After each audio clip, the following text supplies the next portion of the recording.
मैं जो भी अच्छे रास्ते पे हूँ या बुरे रास्ते में, उनका रीजन पेरेंट्स है। बच्चे भी पेरेंट्स को रखना बिल्कुल पसंद नहीं करते। सोचना समझना खत्म, आपका रिलेशनशिप खत्म।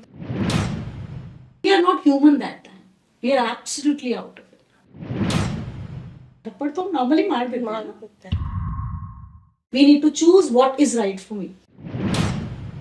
बाहर जाके उसको ये पता है कि उसके लिए गंदा है, पर वो फिर भी करेगा। प्यारे दोस्तों, स्वागत है आपका एक बार फिर ज्ञातवा में। आज बियॉन्ड बाउंड्रीज के इस एपिसोड में हम मुक्ता जी के साथ अपनी चर्चा को आगे बढ़ाएंगे। जैसा कि हमने लास्ट एपिसोड में बात की थी थॉट्स के बारे में, तो आज मुक्ता जी से हम जानेंगे कि वो थॉट्स कौन से हैं और किस तरह से वो हमारी मेंटल और फिजिकल हेल्थ को इम्पैक्ट करते हैं।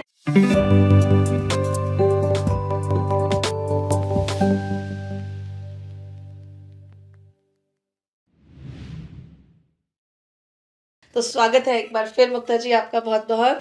सो सविता जी, ये 7 प्रकार के जो आपने थॉट्स और विचारों की बात की है, ये तो विचारों की नदी है। तो ये 7 प्रकार के थॉट्स शरीर और हमारे मन पे बहुत बड़ा प्रभाव डालते हैं। तो सबसे पहले हम चलेंगे सबसे ज्यादा इंटेंसिटी वाले थॉट्स पे, जिसमें सबसे ज्यादा पावर, सबसे ज्यादा डैमेजिंग एनर्जी। तो हम नीचे से चलते हैं। सबसे ज्यादा हैवी जो एनर्जी वाले थॉट हैं वो हैं हमारे टॉक्सिक थॉट्स। वो थॉट्स जो हमारी बॉडी को सबसे ज्यादा डैमेज और इम्पैक्ट करते हैं, और ये इतने एनर्जी वाले होते हैं बिकॉज आपको जैसे मैंने बताया कि हमारे बॉडी के अंदर 70 ट्रिलियन सेल्स हैं और हर सेल अपने आप में एक लाइफ है, राइट। तो ये जो एनर्जी बॉडी से निकलती है, ये हमारे बॉडी के सारे सिस्टम को भी इम्पैक्ट करती है। तो इस जो श्रेणी में, इस कैटेगरी में जो थॉट्स आते हैं वो होते हैं हेट्रेड के थॉट्स, रिवेंज के थॉट्स, राइट, और एंगर के थॉट्स, अग्रेशन के थॉट्स, प्रेशर, आप किसी को दबाने के थॉट्स, किसी के लिए किसी को मारने तक के थॉट्स, बहुत ज्यादा जो एनर्जी के साथ फ्लो करते हैं। और इनका इम्पैक्ट हमारी, जो इंसान इसको रिलीज कर रहा होता है, थॉट्स निकाल रहा होता है, उस पर उसका इतना असर होता है। बिकॉज अब तो ये एक्सपेरिमेंटेड है थ्रू क्रेलियन कैमराज एंड एक्सपेरिमेंट्स कि जब हम ये थॉट्स निकाल रहे होते हैं तो ये थॉट्स पहले हमारे मन पे असर करते हैं, फीलिंग्स चेंज होती हैं और हमारा प्रीफ्रंटल कॉर्टेक्स काम करना बंद करता है। बिकॉज तब आपने लॉजिक सोचना बंद कर दिया, एंगर आया बंद किया और आपने फाइट फ्लाइट में चले गए। और उसके अंदर वो डैमेज जो हो रहा होता है वो हमारे दिमाग में हो रहा होता है। उसमें सारे न्यूरोट्रांसमिटर्स एक्टिवेट हो जाते हैं, वो केमिकल रिलीज करने लगते हैं। किडनी केमिकल रिलीज करती है, कॉर्टिसोल, एड्रिनल, नॉन एड्रिनल, सारे जो हमारे हार्मफुल केमिकल्स हैं, they just start releasing blood flow. और उससे इतना अग्रेशन आता है कि बॉडी के अंदर bleeding, it has been experimented कि your body bleeds when you are angry. Yes, organs. और वो इतने इम्पैक्टफुल होते हैं कि आपका सोचना समझना खत्म, आपका रिलेशनशिप खत्म, आपका पीस खत्म, और आपके सिस्टम्स जो आपके इंटरनल ऑर्गन्स हैं, चाहे वो हमारे डाइजेस्टिव सिस्टम है, चाहे वो हमारे रेस्पिरेटरी ट्रैक्ट्स हैं, सब पे इनका बहुत ही सिवियर इम्पैक्ट। तो ये सबसे डेंजरस कैटेगरी है टॉक्सिक थॉट्स की। तो जब भी हमारे अंदर ये हेट्रेड के, एग्रेशन के, रिवेंज के थॉट्स आए, इट मींस कहीं ना कहीं मैं डैमेज अपना करता जा रहा हूँ। रियल स्टोरी आपको बताती हूँ। ये एक तरह के थॉट से ये नहीं होता कि अचानक से हो जाएगा टॉक्सिक। हो सकता है कि सिचुएशन उसको एक्यूमुलेट कर रही हो। एक रियल स्टोरी है जहाँ पे एक मदर अपने बच्चे को पढ़ा रही थी और हाथ में उसके नाइफ था, वो सब्जी काट रही थी साथ साथ। तो बच्चा एक ही क्वेश्चन पे बार बार अड़ा हुआ था और वो बार बार पूछता था, माँ आंसर करती थी, वो फिर पूछता था। ऐसे 4-5 बार जब वो करता रहा और वो बीच बीच में खेलता था, माँ उसको डांटती थी, इसको bringing him back to the study. तो इतना गुस्सा मदर को हो गया कि उसने वो चाकू लेके बच्चे को मारा। फिर पूरा का पूरा स्कार उसके उस पे था। और वो मदर ने उस चाकू से, जिससे वो सब्जी काट रही थी।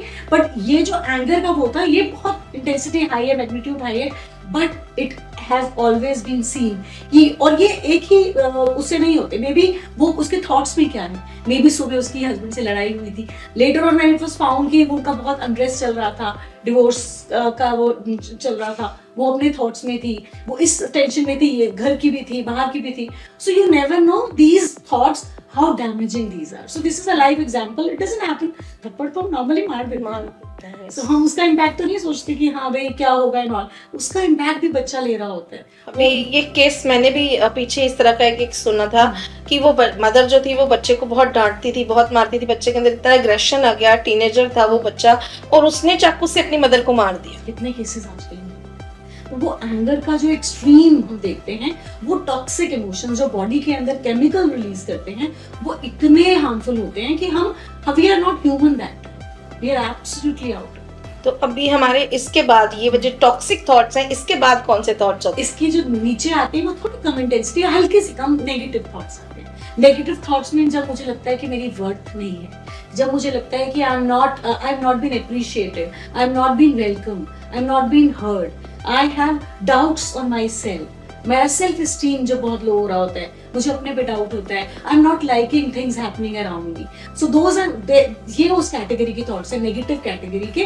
कि मैं पॉजिटिव नहीं देख पा रहा, मेरे को लाइफ में अपना कुछ भी पॉजिटिव नहीं दिख रहा, वेदर वो मेरे साथ हो रहा है या सराउंडिंग में हो रहा है, तो वो नेगेटिव थॉट है। उनका भी impact as I told you हमारे सारे सिस्टम्स पे, जो हमारा ऑटोनोमस नर्वस सिस्टम है, जो आपको मैंने बताया था, पैरासिम्पैथेटिक सिंपैथेटिक नर्वस सिस्टम है, फिर हमारा इम्यूनोलॉजी है, साइको न्यूरो इम्यूनोलॉजी, इसका इतना इम्पैक्ट है। आजकल जो आप सारी immune disease, auto immune disease देख रहे हैं, कैंसर तक, बिकॉज अपना डिफेंस मैकेनिज्म अपने पे ही अटैक कर देता है, दे आर नॉट नोइंग कि ये मेरी बॉडी है, वो अपने ही सेल्स को मारने लग जाता है। तो दैट इज वो केमिकल्स। और तीसरा इम्पैक्ट ब्रेन, हमारी ब्रेन में 900 केमिकल्स हैं, तो सारे रिलीज हो रहे हैं, और वो कहीं ना कहीं जरा सा इम्बैलेंस आया, मैंने कोई भी ऐसा नेगेटिव थॉट क्रिएट किया कि आज I am not worth, life is not worth living, और मैं नहीं कर पा रहा, I am not good enough, तो वो it is going to impact and create imbalance, वो मेरे ब्रेन में, मेरे केमिकल्स, 900 केमिकल्स, राइट। अब उसके थोड़े से हम नीचे जाते हैं,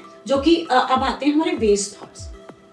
वेस्ट थॉट्स को हम नेगेटिव नहीं लेंगे, हम उनको टॉक्सिक तो बिल्कुल भी नहीं लेंगे, बट वेस्ट थॉट्स वो थॉट्स हैं जो रिक्वायर्ड नहीं, राइट। अगर मैं आप यहाँ बैठकर आपके साथ या फिर किसी तरह का गॉसिप भी कर रही हूँ, जनरल प्लेन गॉसिप, उसके घर में ये हुआ, ऐसा करता है, वो ये करता है, अपने घर में अपने बच्चों के बारे में, और जनरल थॉट्स पास्ट के जो कि लाइफ में अब नहीं है, जिनका कोई मीनिंग नहीं, और फ्यूचर के फियर, तो ये जो फ्यूचर की चिंता और पास्ट में जो हुआ है उसका डर और जो हो गया है, ये सब आते हैं वेस्ट कैटेगरी में, जिनकी रिक्वायरमेंट नहीं है बॉडी को, क्योंकि हर थॉट एक एनर्जी कंज्यूम कर रहा है, और वो इतनी मल्टीपल एनर्जी हमारी वेस्ट हो जाती है पास्ट और फ्यूचर को सोचते हुए कि प्रेजेंट पे फोकस ही नहीं रहता, तो वो आते हैं वेस्ट थॉट्स।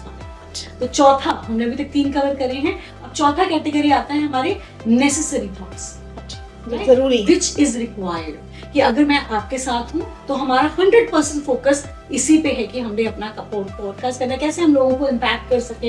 ये नहीं कि मेरा माइंड इस समय सोच रहा है कि बच्चे घर पे क्या करेंगे, भाई मेरा बच्चा अकेला है या मेरा काम पेंडिंग है। So you have to be staying in the present moment, जो बिना कुछ किए हुए नेसेसरी हम प्लानिंग करते हैं। सुबह एक प्रायर डे, जैसे सुबह हमको कुछ भी करना है, उसकी एक रात को पहले प्लानिंग करके रखते हैं, क्रिएट करके, बैलेंस करके, फॉर्म करके। कुछ लोग काम करते हुए भी कहीं और होते हैं, वो फिजिकली तो प्रेजेंट होते हैं बट मेंटली प्रेजेंट नहीं होते हैं। Creating waste thoughts, they are going to the past और thinking of the future, fearful about the future।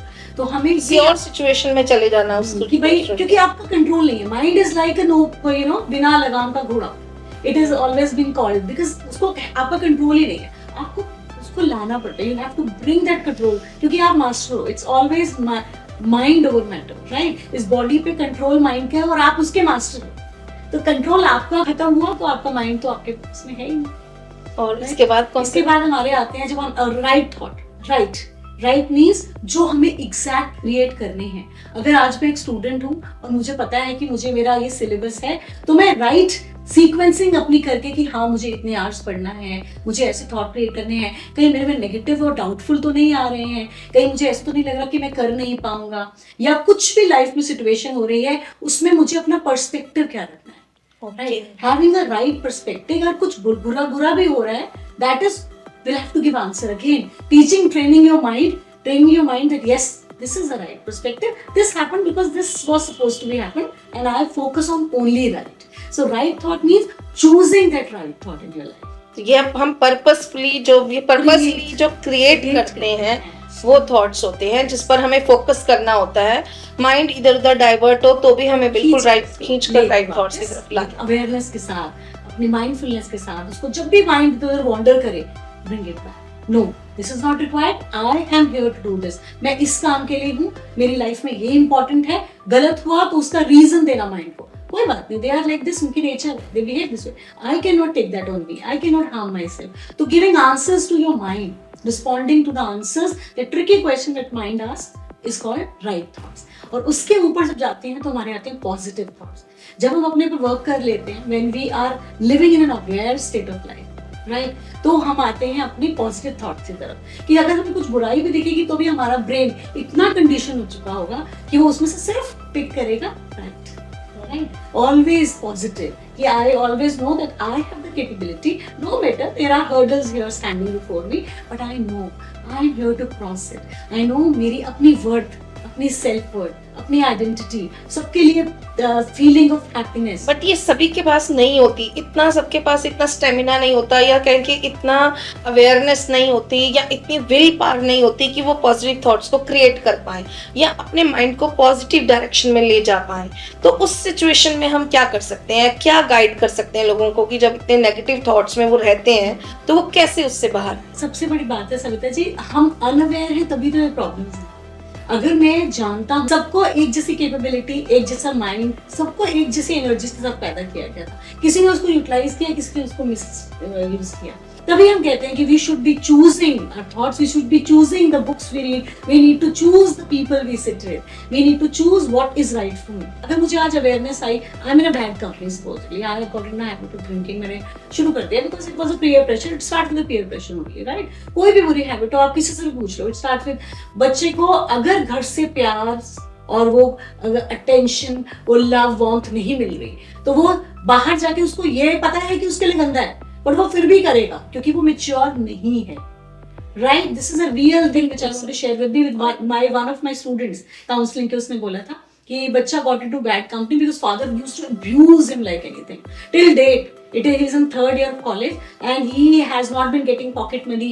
He got into such bad thing that he got into wrong things. He said क्यों करूं मैं, because I गालियां देते हैं और दे देंगे, बुरा करते हैं और कर लेंगे, तो मैं क्यों ना करूं. Let me expect. अब मुझे उसको पता है कि ये गलत कंपनी है, ड्रग्स लेना बुरा है या पीना बुरा है, बट उसको वो बचपन से, चाइल्डहुड से वो बॉन्ड मिली ही नहीं जिसके डर से, जिसके प्यार से वो फील करे.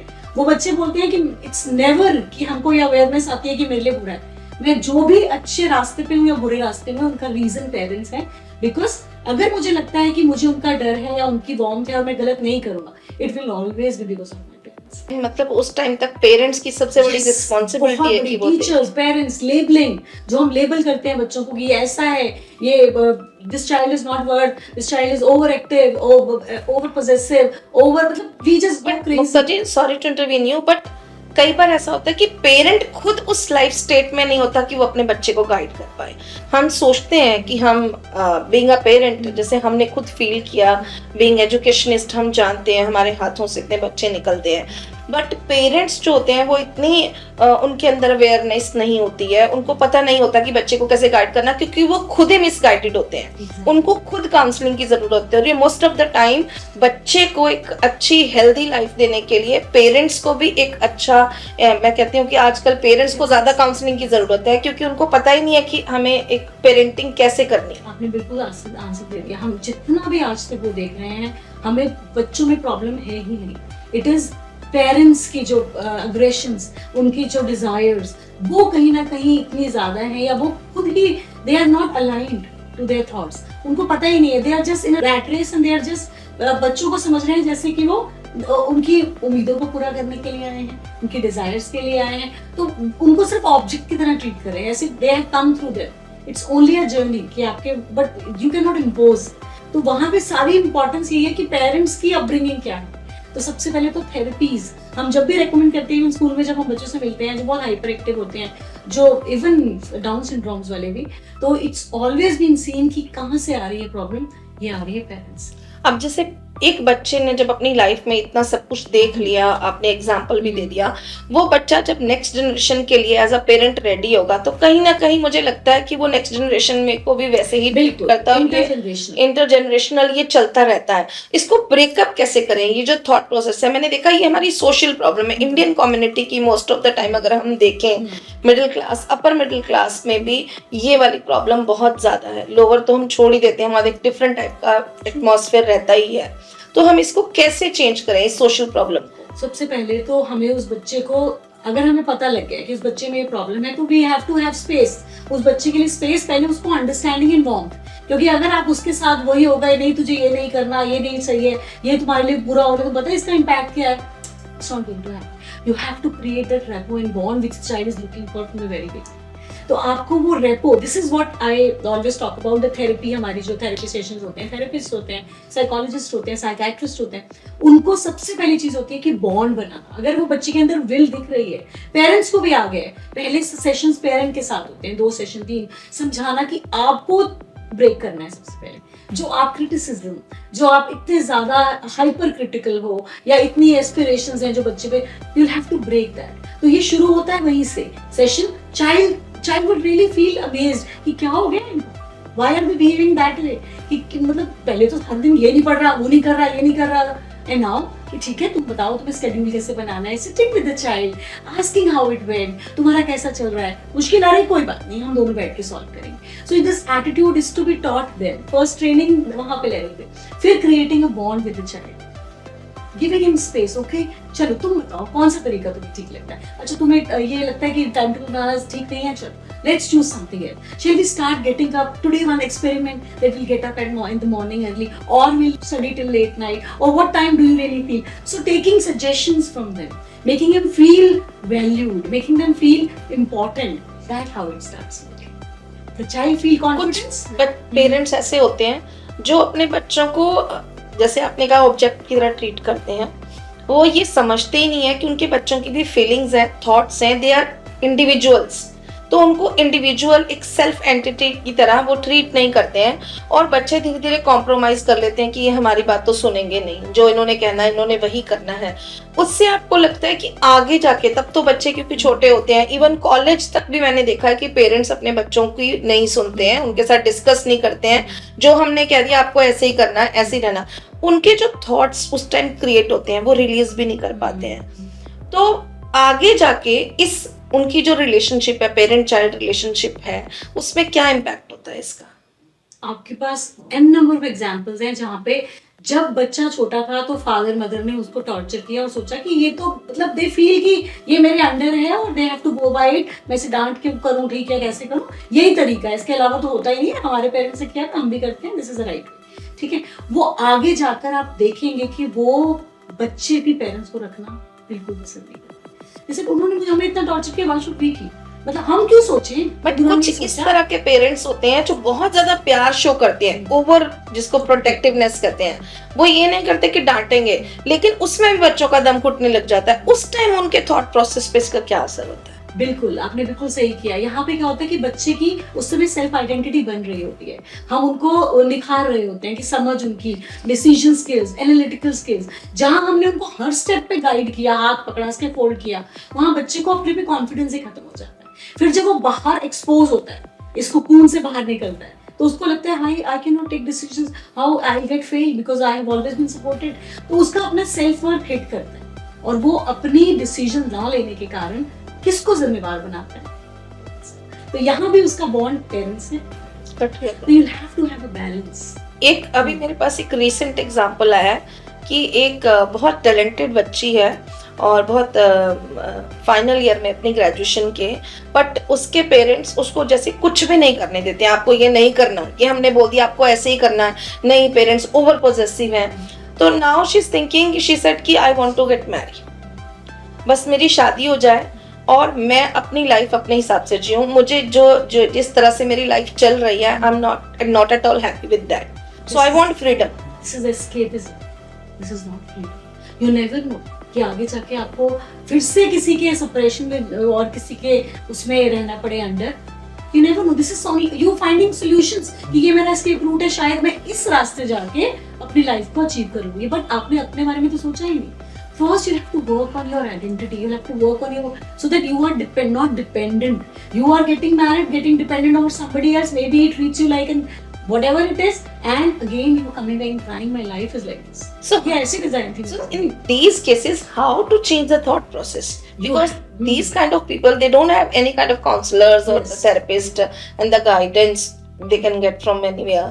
So definitely they have to be told about it. कि यहाँ से निकले और वहाँ एक और उसमें फंस गए। शादी is something that respect, it is based on respect, right? If the other person feels कि तुम्हारी respect ही क्या है, you're not doing anything, because आजकल का generation सबसे पहली चीज देखता है कि मैं independent हूँ, I have my self worth. So this ignition in the child has to be there कि I value something. Maybe it start with a small little thing. Maybe he has his own, because this way उसकी अपनी identity निकल के आएगी, उसको self respect होगी. जब तक उसको सेल्फ रिस्पेक्ट नहीं है, nobody is going to respect him. तो मुक्ता जी, अब हमने सारे थॉट्स को डिस्कस कर लिया है, आते हैं, हमें ये पता है कि हमें किस तरह से जो हमारी लाइफ को इम्पैक्ट करते हैं. हम इन थॉट से छुटकारा कैसे पाएं, इनसे बाहर कैसे निकलें? जो लोग काउंसलर्स के पास नहीं जा सकते, जैसे मैंने अभी आपसे डिस्कस किया, जिनके पास थेरेपिस्ट नहीं है, जो अपने पेरेंट्स को भी नहीं समझा सकते बच्चे, वो किस तरह से इससे बाहर निकले? तो देयर आर मेनी वेज. अब सबसे पहले तो उनको सेल्फ अवेयरनेस में जीना, क्योंकि अगर वो आपकी कॉन्टैक्ट में है या हमारे में है, और ये हमें, जैसे हम इसके थ्रू भी जो हम पॉडकास्ट कर रहे हैं, हम एक अवेयरनेस फैला रहे हैं कि जो भी ये नेगेटिव टॉक्सिक थॉट्स हैं, ये हमारी body, organ, system, mind, everything को डैमेजिंग है, सब चीज़ों के लिए डैमेजिंग है. तो अगर वो अवेयरनेस आ गई और हमारी वो विल पा रहे कि नहीं, मुझे जिंदगी अच्छी जीनी है, मैं पहले सेपरेशन में रही, मुश्किलों में रही, मैं नहीं दोबारा से नहीं गिर सकती, तो वो अवेयरनेस जब होती है तो बच्चा खुद, उसके बाद step by step, there are beautiful books. We will, one episode will talk about books also, wherein we'll tell कि कैसे इनका इम्पैक्ट होता है, जिसमें स्टडी कि इन थॉट्स का पैटर्न कैसे होना चाहिए. जब मैं नेगेटिव हूँ तो कैसे उसको मैं अपने थॉट्स की पावर से रिप्लेस करके, अगर मेरे को इस समय नेगेटिव थॉट आ रहा है और मैं इस पैटर्न में जी रही हूँ कि मैं नेगेटिव और टॉक्सिक थॉट्स में घिरी रहती हूँ, तो मैं I have to replace it, because thoughts को चेंज नहीं कर सकते.